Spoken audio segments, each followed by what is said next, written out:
Pensa só numa coisa. Uma empresa que vê o seu negócio principal, a base de tudo, simplesmente evaporar com a chegada dos smartphones. A maioria, né? Quebraria. Mas hoje a gente vai contar a história de como uma gigante da fotografia de filme não só sobreviveu, como se transformou numa potência de tecnologia super diversificada. É, sem dúvida, uma das reinvenções mais impressionantes do mundo dos negócios. E a resposta para essa pergunta, que parece até uma pegadinha, é uma única empresa, a Noritsu Koki. Pois é, parece que não faz o menor sentido, né? Bom, vamos mergulhar nessa história porque ela é fascinante. Para entender o tamanho dessa transformação toda, a gente precisa voltar um pouquinho no tempo, lá para as origens da empresa. Lembra do mundo antes do celular com câmera? Naquela época da fotografia de rolo, a Noritsu Koki era uma peça-chave.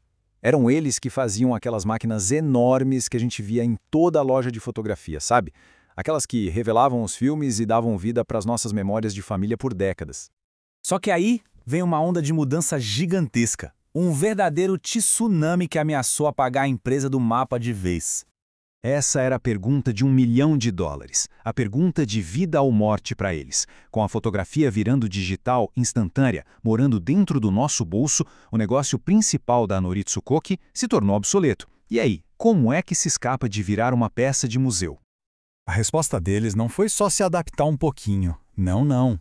Foi uma transformação tão radical, mas tão radical, que a empresa de hoje é praticamente irreconhecível. A mudança foi da água para o vinho. A Noritsu Koki deixou de ser uma empresa com um único foco, fotografia analógica, para se tornar uma gigante com um portfólio que vai da icônica Pioneer DJ até biotecnologia de ponta. É, literalmente, uma outra empresa. E como eles fizeram essa mágica? Eles viraram uma holding de investimentos. Basicamente, pegaram o capital que tinham e começaram a comprar e gerenciar outras empresas em áreas que não tinham absolutamente nada a ver com o negócio original. Foram aquisições muito, mas muito estratégicas. Claro, uma transformação desse tamanho é super ambiciosa e tem seus riscos. A grande questão é, a empresa tem grana, tem solidez financeira para bancar tudo isso? Vamos dar uma olhada no que os números dizem. A resposta está nesse número aqui, que é impressionante. Mais de 57 bilhões de ienes.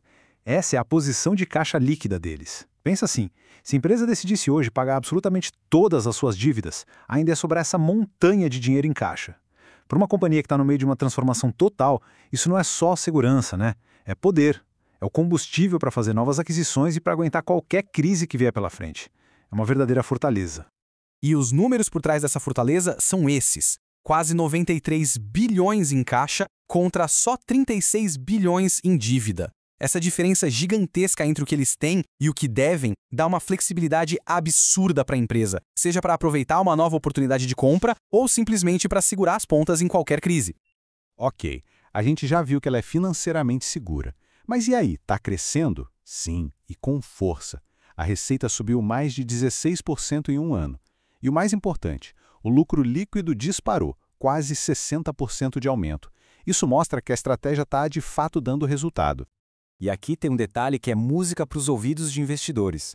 O beta da ação é de só 0,16. O que é beta? É uma medida de volatilidade. Um beta de 1 significa que a ação se move junto com o mercado. Um beta baixinho assim como esse sugere que a ação tem sido muito mais estável que a média do mercado. É uma coisa rara de se ver numa empresa que está crescendo e se transformando tanto. Agora vamos olhar para a avaliação da empresa no mercado. Para isso, a gente precisa entender um conceito-chave, o P sobre VP. De um jeito bem simples, ele compara o preço da empresa na bolsa com o valor que está nos livros contábeis, o valor dos seus ativos. E aqui está um número que chama atenção, 0,87. Como a gente viu, um P sobre V, P menor que 1, sugere que o valor da empresa na bolsa é menor do que o valor dos seus próprios ativos no papel.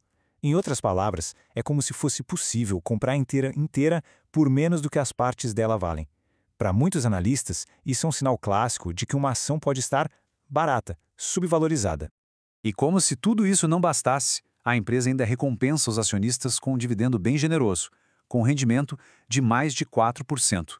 Ou seja, é um retorno em dinheiro que vai pingando na conta enquanto se espera que o mercado finalmente reconheça o valor total da companhia. Então, vamos juntar todas as peças do quebra-cabeça. A gente tem uma história de reinvenção incrível, uma solidez financeira de dar inveja e um crescimento forte. Qual é o veredito dos profissionais do mercado? O consenso dos analistas de mercado é bem claro e muito otimista. A recomendação geral é de compra forte. E eles não ficam só na recomendação, eles colocam números nisso.